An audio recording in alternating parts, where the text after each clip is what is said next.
Hey guys, and welcome to my second video ever. Because of the spooky season, I'm going to go over one of my favorite spooky games. And the reason why I say spooky, because it has slight scary stuff, but it's more just the creep factor I absolutely love. And this game, is from basically PlayStation 4 for me and computer. Oh, sorry, PlayStation 3 and computer for me. And that is Bioshock 1. Now, I will touch base a little bit on the second and third game at the end of this, but we're talking about the first one because it's the best. You don't like it, I'm sorry, hate at me all you want. It's all me. Anyway, so, because this came out on PlayStation 3, I do have it on my computer, but just the time to actually record some visuals and stuff, yeah. So instead of playing the entire game all over again in such a short time, I'm just gonna be basically talking put some little shots in there if I can, from, Bioshock Wiki and their website, and on, streaming services like Epic Games and Steam and stuff like that. So, for my, shots. And since I'm not doing a gameplay, I'm going to be drawing my two favorite characters from the first game. So, yep, you get to see my fun drawing skills and how wonderful I am. So, this is just going to be over that with some pictures. Anyway, if you hear paper, it's notes. I'm sorry. I'm not a script person. I'm a note person. I like talking to you just like it's me, you, sitting at a table, on the couch, playing games. That's how I roll. Anyway, so I'm going to get it out in the open. Who I'm drawing, as I will tell you more about, is Big Daddies and Little Sisters. These two are my favorite peeps. I absolutely love them. But anyway, let's go over Bioshock in general. Now, this is an older game. Yes, very old for some people. Some of you probably weren't even born at this, because I know, everybody tunes in on YouTube. But if you know this game, kudos.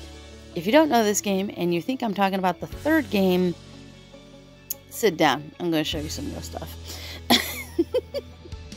So, Bioshock 1 was made in August 21st of 2007. It was created by Ken Levin, I'm hoping I'm saying that correctly, and was produced by the game company 2K Games. Now, there were other developers, but these are the main guys, so let's go with it. It is a first-person shooter, or an FPS. I normally don't play FPSs, but this one was an exception. Like I said, it was on the PlayStation 3 and computer, but it's also on Xbox 360. So, I am a computer gamer girl most of the time, but I do fall back on the PlayStation 3. But I have some family members that love the Xbox, so I gotta represent. Anyway, this is a game based on, I always have trouble pronouncing her name, Ayn Rand. Who actually did Atlas Shrugged, which is interesting because one of the main characters is Andrew Ryan. Andrew Ryan kind of is a little weird how they somewhat are very similar, but anyway, let's get on. The game is supposed to take place in the 1960s, but Rapture itself was built in the 1940s by Andrew Ryan. He built it basically in the hopes of kind of creating a world where there isn't much force from government and certain authorities, like religious authorities, blah, blah, blah, that would take, what you worked for. If you worked really hard, they shouldn't get it. That's yours. So I'll play a clip of that right here.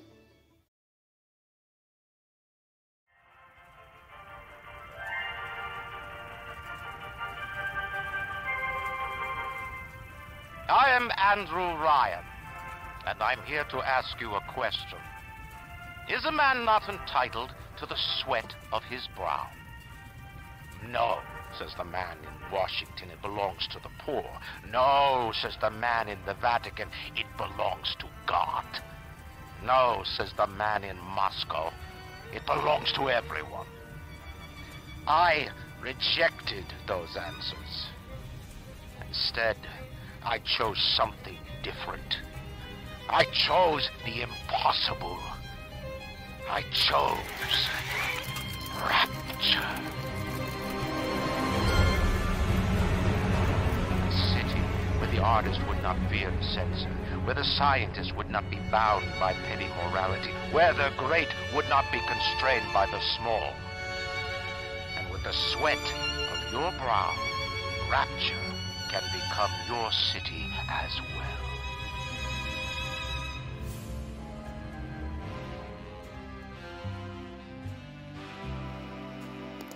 So, when he does this, it seems like a great idea. While they're down there, while he creates this beautiful, awesome-looking city, they come across sea slugs. And they use these to create plasmids. Now, plasmids, I'm just going to say it, it's the magic power of the game. Get over it. You don't like me saying it. Let's face it. It's magic powers. Just a science name for it. How they basically do it is the sea slugs create a thing called atom. It's all in caps. I really didn't have the time to look up the, what does it actually mean. So if someone wants to in the comments say what the, official name is, go right ahead. We're just going to call it atom.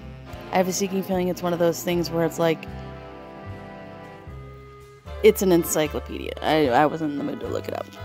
And besides, you're going to hear it as atom in the game. So, unfortunately, because atom is on high demand, there's a, backdoor smuggler, there's got to be one, who uses it to basically sell under the table atom and plasmids. But he uses the sea slugs in a not-so-friendly way.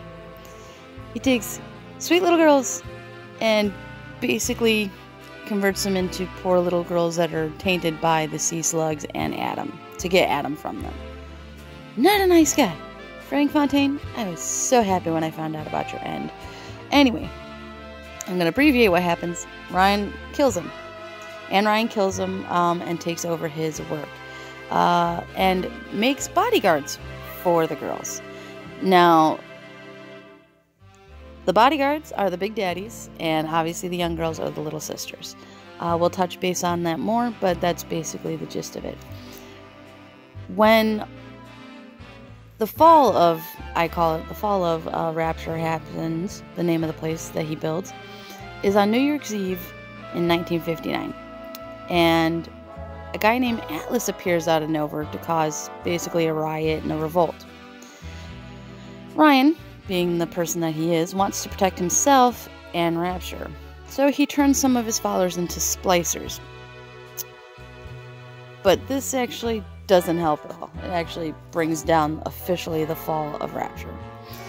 Now you know the history of Rapture, let's start where you are in the game. Now when you're in the game, you play as Jack. Jack is your character, that's who he is. And you're just taking a nice little friendly plane until it crashes.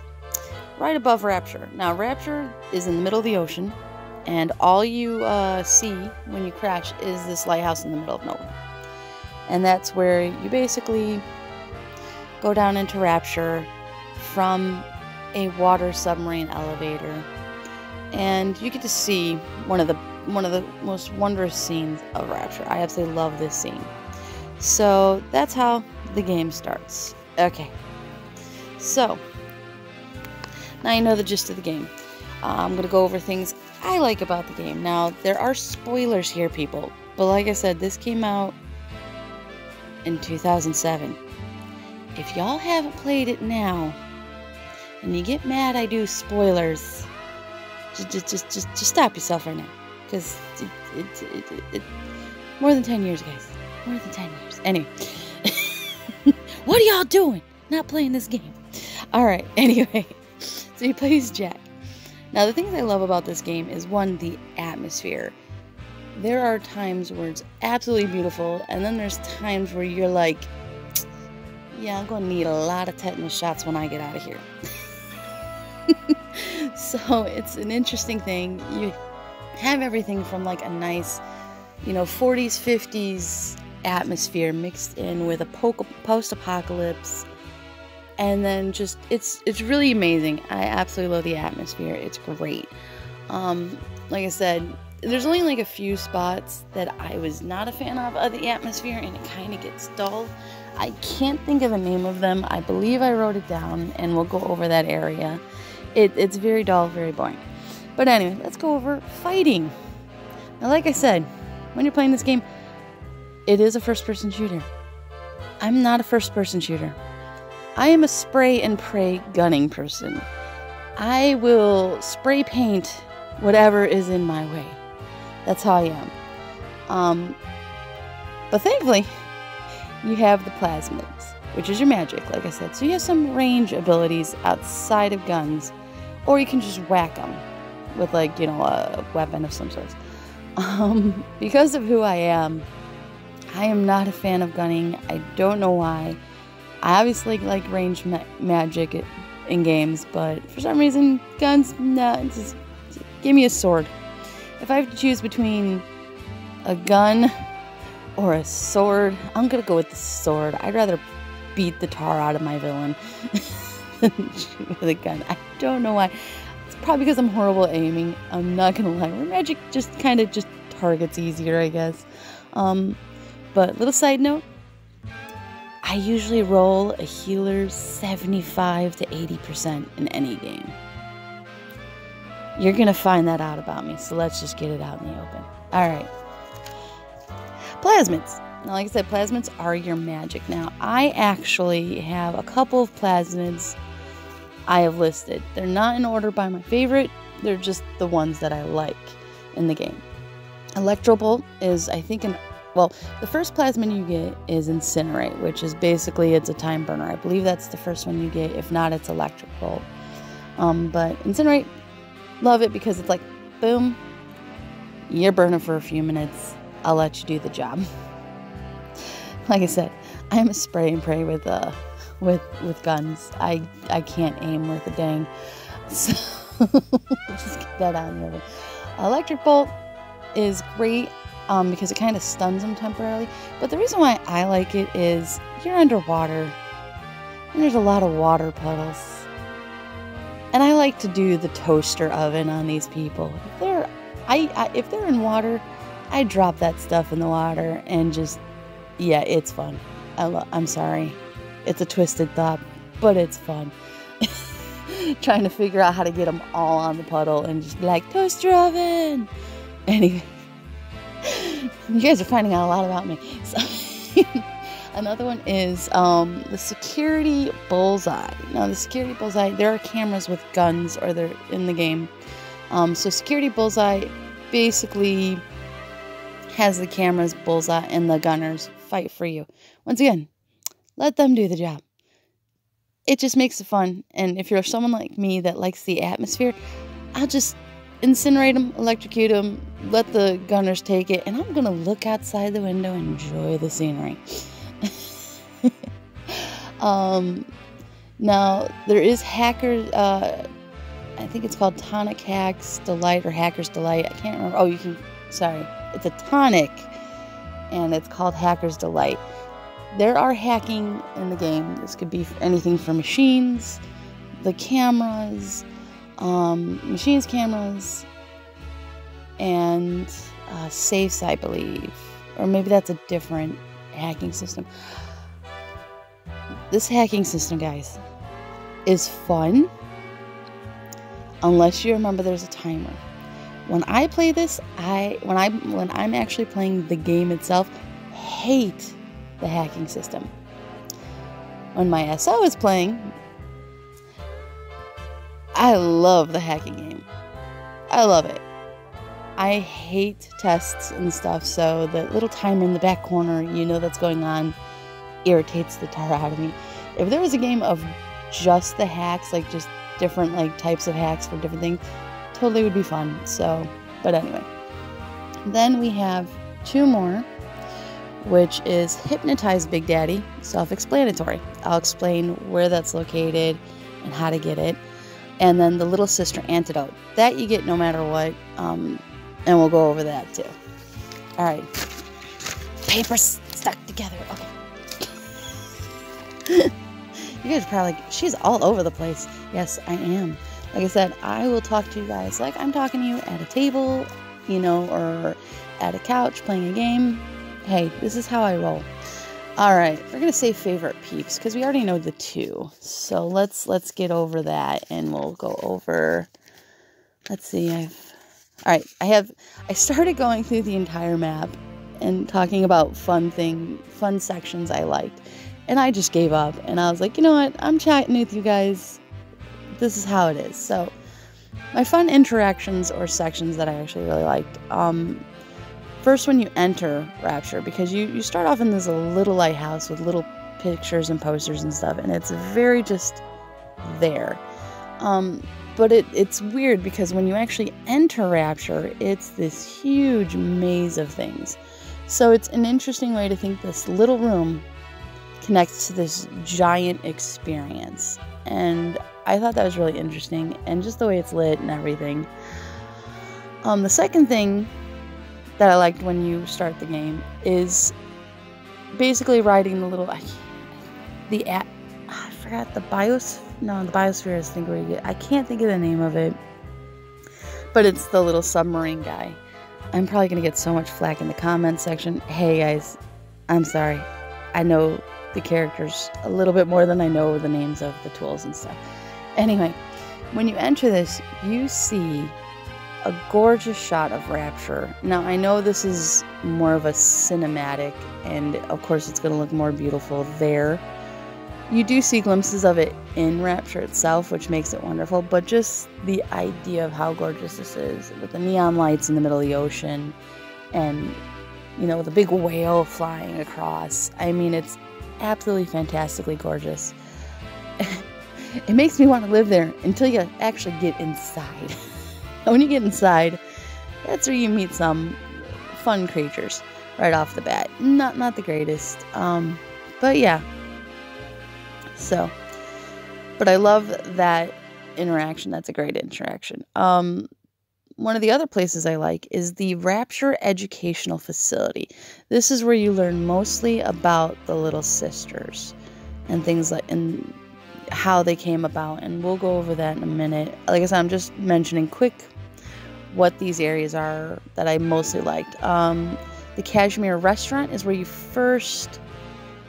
not you first meet a Little Sister, but where you have your first interaction officially with a Little Sister. But before you go in here is the creepy baby lady. This lady is the first time you ever meet the villains, Splicers, by itself. And she's just creepy. She's singing a lullaby, and you feel happy. You feel slightly upset, but happy for relieving this person of whatever they're going through, because it's so creepy and disheartening at the same time. I love this scene. It's that bit of horror, you know, that bit in the horror movies where you're like, what am I watching? And oh God. And then when you actually get up to the crib with the baby in it, there's not a baby, so don't freak out. But you just start going, oh Lord. It's like a slight, like, are you serious? When you see what's in there, and you kind of, it's a kind of creepy, like, kind of like when you laugh at something you know you shouldn't, but it is kind of funny. One of those kind of moments. At first, though, it is creepy as all heck. I love that scene. It is very just off-settling, and it sets the tone of the game perfectly. After the Kashmir Restaurant, where you see your first situation with a Little Sister, you don't really meet her, but you get to see the Little Sister and the Big Daddy in action. And like I said, we'll go over that in a second. The medical chomper and dental area, that's where you actually interact with the little sister. I had the two mixed up because they're right next to each other. And this is where you also meet the creepy doctor, and we'll go over him in a minute. Followed by that is Nature's Bounty. You get the hypnotized Big Daddy in there. And if I remember correctly, that is one of the very few things I like about this area, judging by the pictures I saw. Because, well, it's this and I think Fontaine's area. I'm not a fan of those two areas. I think it was Neptune's Bounty. I really do. I could be wrong, judging by the pictures. But there are like a couple of sections where it's very lackluster. There's certain parts where you're like, I really like the way this looks. And then there's other parts where you're just like, it's not like a duplication, but it's just, it's there. I can't think of the one. I think it's in Fontaine's area, and it's just a bunch of water boardwalks, and you can hide underneath them in the water, and just, there's guns, and I found that place, it was exciting, but it was just, when you see the entrance and you see the other areas, it's so just, okay, whatever. And then this is where I finally gave up, and I was just like, we're just going to talk about sections. The Arcadia area, the tea gardens. Now, I could have sworn this was called something else, or maybe I didn't get it that far, because there's just so many wonderful areas in this game. But the Arcadia area was the tea gardens. I don't think this is the area I'm thinking of, but it is a very pretty area with plants and stuff like that. It's really nice because the whole time you see rust and you see water dripping, or, you see the neon lights like slowly not working and the Art Deco, and this is a nice change of pace. And this is what I mean by, like, they have a lot of beautiful areas. Sorry, I just wanted to chat with you about this game, so my research is like out the window at this point. But there's a area that has a certain villain, and we called it the Dryad Splicers because they look like dryads. They wear cool masks and stuff. But that area is so pretty. It's such a gorgeous, like, just garden area. I absolutely love it. It's so pretty. Another area is Cohan's Theater area. That's a fun place. The doctor's area is just creepy as all heck, so. But anyway, let's go back to our main peeps here, alright? Because I'm going on a tangent. We have a lot more stuff to do. And let's see, how long have I been talking to you poor people? 22 minutes. Wow, guys. Okay, yeah, let's just get this down, shall we? Alright. So we're gonna go over the creepy peeps. Now, these are the guys that you're just like, okay.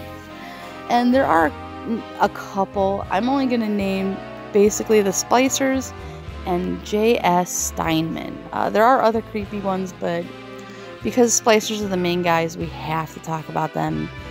And they're the ones that are going to give you mostly that jump scare. Splicers basically were supposed to be the bodyguards for Anne Ryan and to protect Rapture, but they just became addicted, crazy people to Adam. And some of them have powers. Like I said, there are the Dryad ones, there are Doctor ones, there's Spider creepy ones, which I think you see the Spider one. That's the first Splicer you see when you enter Rapture. When I first saw Splicers, I was like, or when I was doing this, I was like, how do I describe Splicers for people that have never played the game? Well, hopefully some of you people have seen Hellboy. The one with Ron Perlman. I'm not talking about the new one. I'm not touching that with a 10-foot pole at the moment. I'm talking about the one with Ron Perlman and just a fantastic cast. That one. There's that creepy guy that is made out of dust and that winds himself up. I cannot for the life of me think of his name. But you know him. He's the one that unfortunately, well, we're not going to say that because I'm doing enough spoilers for you people anyway. But he's Rasputin's right-hand man in Hellboy, in the first one. So they're kind of like that, just put him more in traditional, like, torn up nasty zombie clothes. They're all mutilated. You know, some replaced their hand, or they were fixed to have hooks for hands, and the doctor ones definitely look like him. So the reason why I say these guys are creepy is because they'll pop up out of nowhere. You'll hear like noises that you know is them. There's the creepy baby lady that I mentioned earlier. The reason why they're on here is because in the doctor section, I swear to God, guys, the doctor section just no. I think it was in the doctor section. I'm thinking, because just for some reason I always place it there. There's a scene, and thank God my significant other was playing this game first, because I would have put the controller down and said, nope. Nope. There's this scene where there's a teddy bear, and it's on a desk, and there's, I think, it's either a tonic or a plasmid that you have to get, and you pick it up. And if you don't want to hear this, just skip for a few seconds. I'll put a teddy bear or something up on the screen to let you know when to skip. There's a scene, you go in this like creepy doctor's office, and there's a desk in the back corner, and I think it's a desk or just an experiment table. And this was I had my SO here, I had his cousin, and I was sitting on the floor watching it, because I'm like, this is a fun game, And I'm sitting there, and I'm watching. He goes up to this, table, and he's like, and I was like, there's a plasmid. And he's like, oh, yeah, I got it. So he goes over, grabs the plasmid, picks it up, turns around, and right in his face is one of these doctor splicers. I mean, right in your face.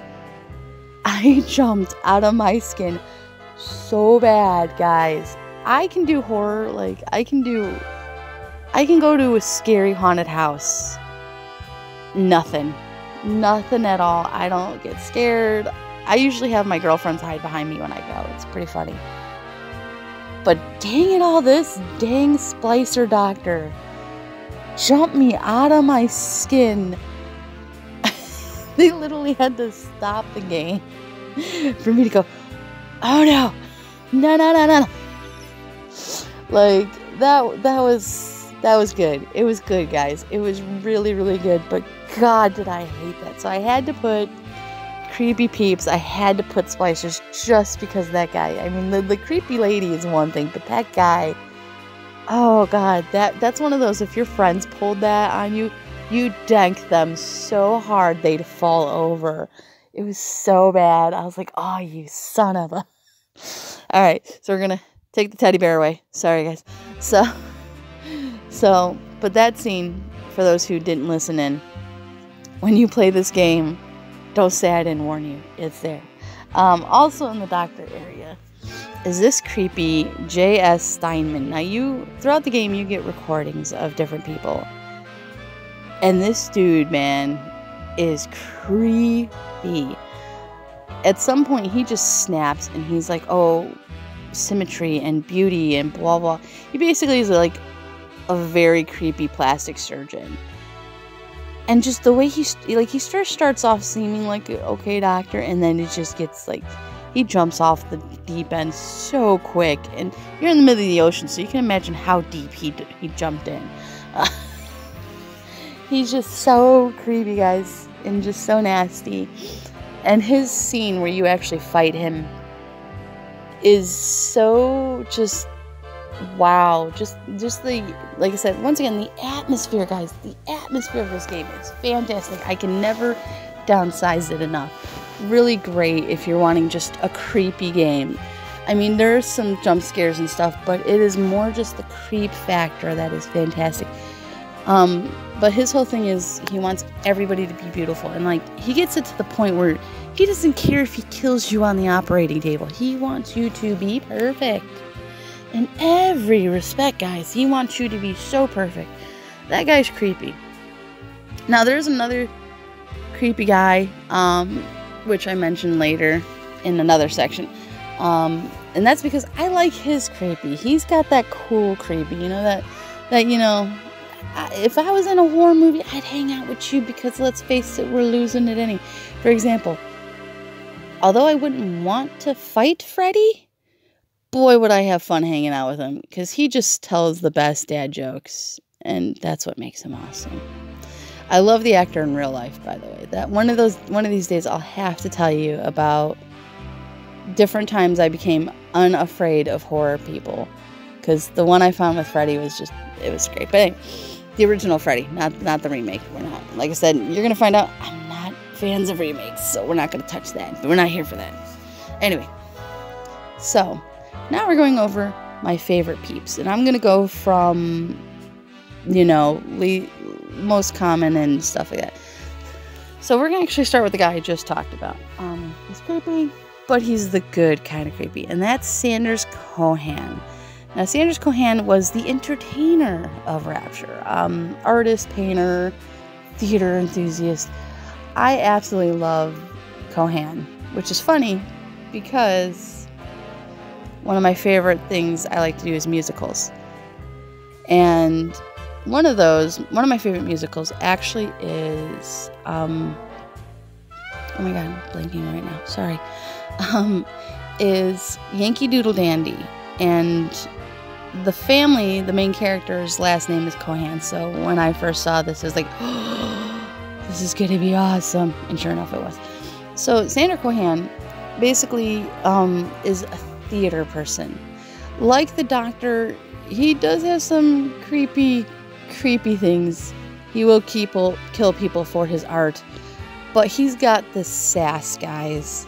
This sass about him. Like, he will call out people for...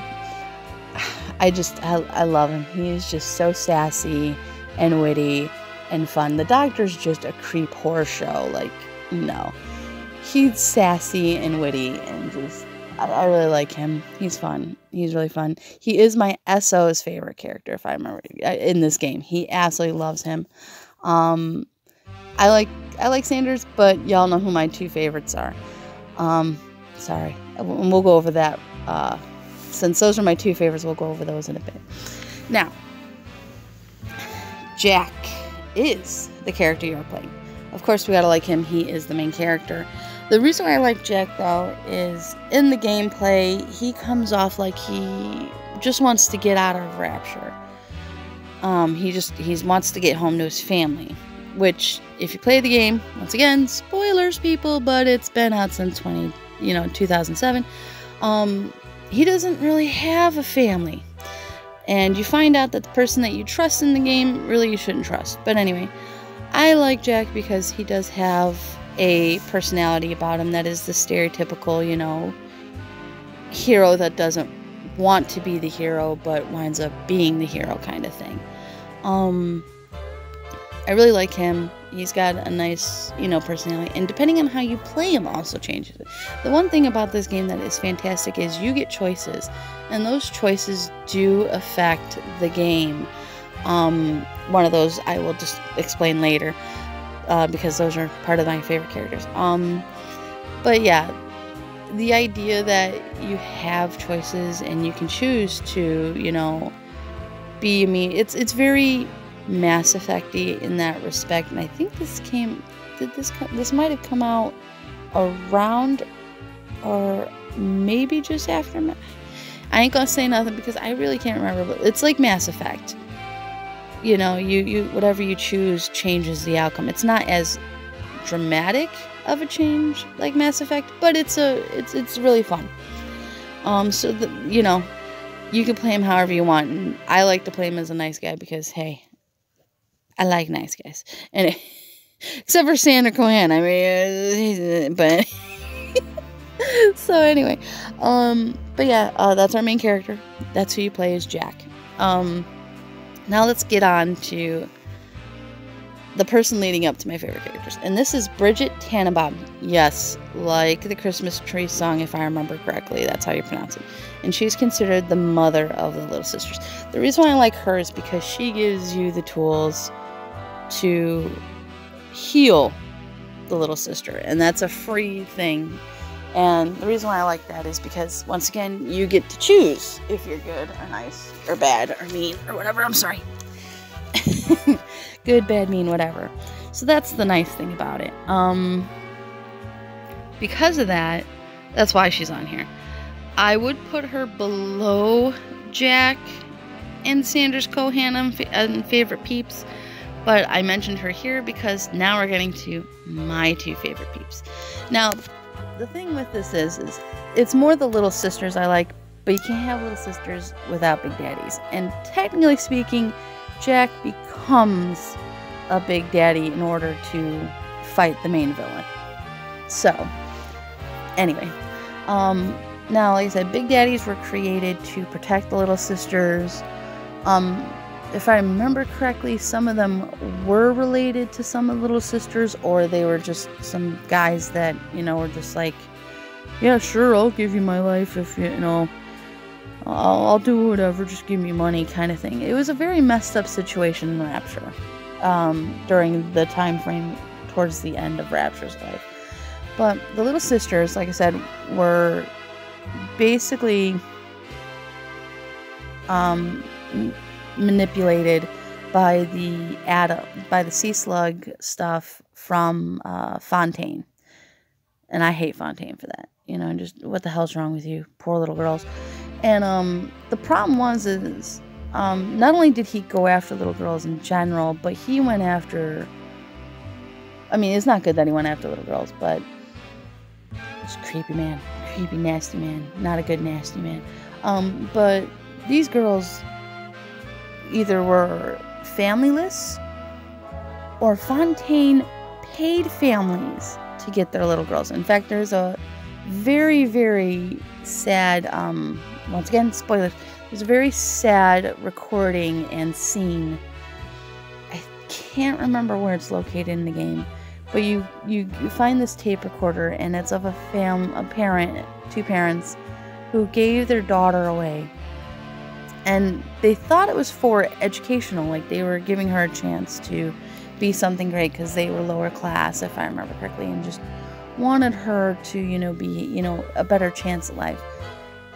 And then they see her and they find out their little girl was turned into a little sister, and it devastates them so much that they take their lives. It's really sad and really just, you know, very disheartening. And the reason why I like the little sisters so much is because they're just little girls just doing what they have to, and, you know, they have so much upsetting backstories, but every time you meet them, they seem just like little girls. You know, the first time you meet a little sister, she's just gathering Adam like she's supposed to, you know, to keep herself alive, which unfortunately is stabbing a dead body.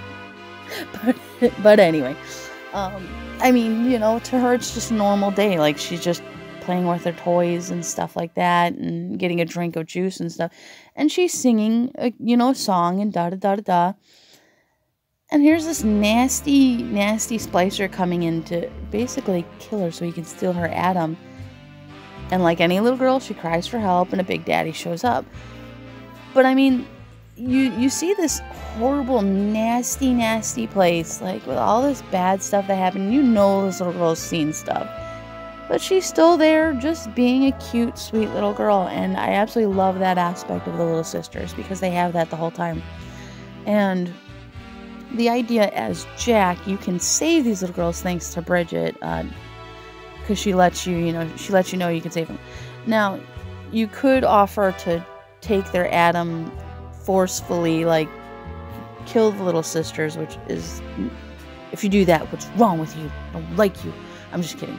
It's part of the gameplay. If you want to play an evil, mean guy, you can, or, you know, if you need the Adam. It's a game, but for me, I take games like, you know, I mean, they're games. You get enthralled, you get put into it. I hate when people say, it's just a game. You don't understand, man. You know, I'm a very storyline person, and I have to, like, have that connection sometimes.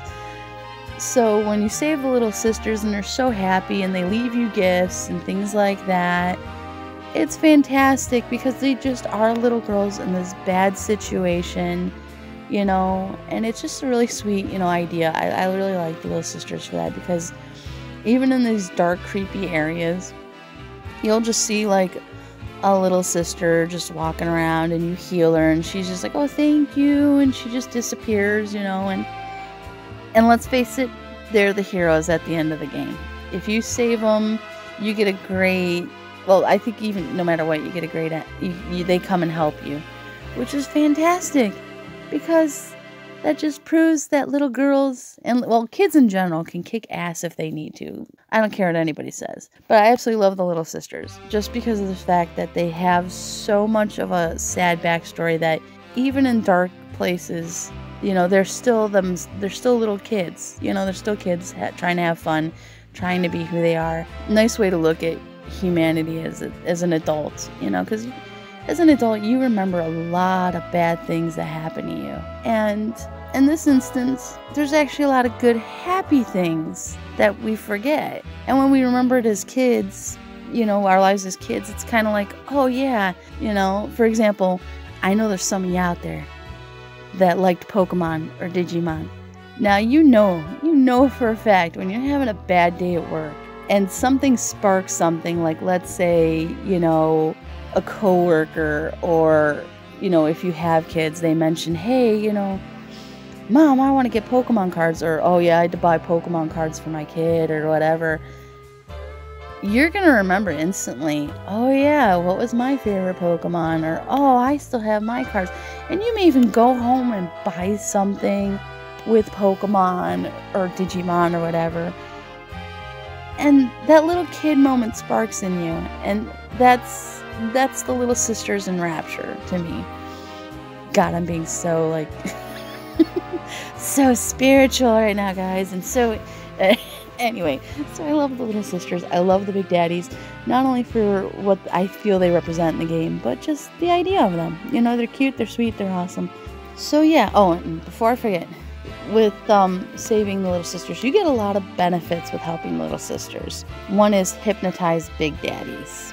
So I highly recommend that. But yeah, so I absolutely love the little sisters, big daddies. I love Sanders Cohen. He's awesome. Bridget, Jack, who you play.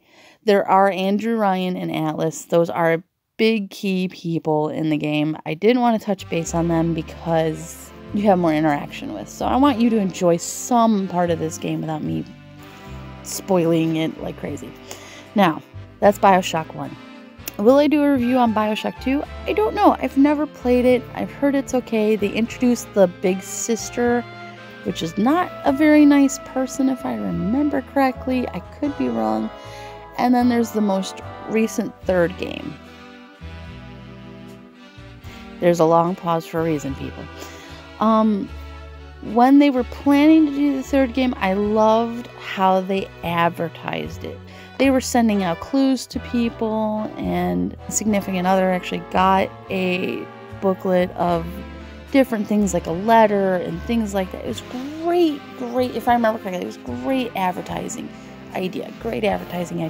The problem is if you look at what they were planning to have out at the beginning of the game and then what they did bring out, they did have to backtrack a lot of stuff they wanted in the game, which it happens. I get it. I personally had a lot of issues. Me personally, like I said, I love storyline.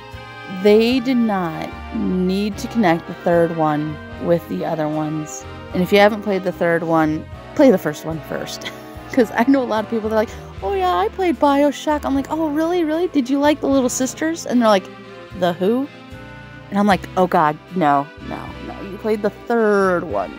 The third one is a good spin-off. I'm trying to think of a good example. Law & Order SVU and Law & Order, if you like those shows, are they're the same, like, idea. They're the same idea.